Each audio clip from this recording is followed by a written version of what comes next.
We should have come in satin jumpsuits. Well, which ones? Red ones or orange no, the ones? Mustard colored ones, or whatever that was. Yeah. Okay, get on up, get on up, get up, get on up. There's a new James Brown musical biopic.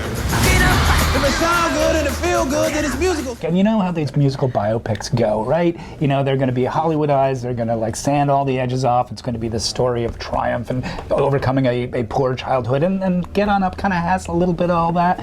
But I was impressed with how it didn't go according to the usual biopic playbook. It's not Mandela. It's not without its problems. No, it's not without its problems. And it's the major problem, as I see it, is that James Brown is a very messy individual. Yes. Messy life, a messy man. And to make anything that is sort of Hollywoodized of that, to make a coherent picture of that, inevitably seems a little too put together. A coherent picture of a brilliantly incoherent man. Exactly.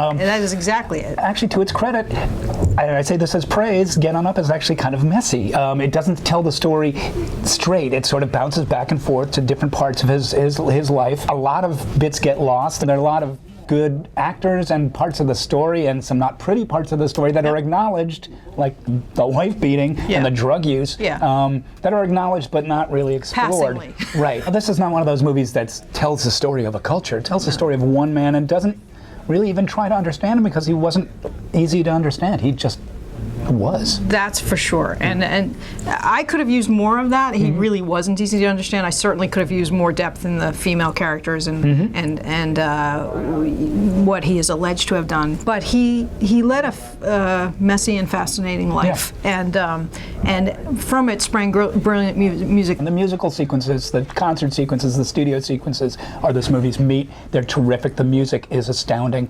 If you don't know it, you should go see the movie and then go buy a James Brown Greatest Hits, preferably Star Time, the box set. The one other thing that I found a little bit lacking about this was that I still am not clear on where he became so brilliant, how he, from his background, where that musical brilliance came from. It is clear he knew what he was talking about when it came to orchestrating the right mechanics of a song, the funk. Right. How he was possessed with that funk, unless you believe it was just from birth, is not really told. No, it's not. But what's there is very good. The movie's called Get On Up. You should get on up. You should go see it. Argue with it if you will, but also dance to it. Yeah. I'm Ty Burr. I'm Janice Page. For the Boston Globe.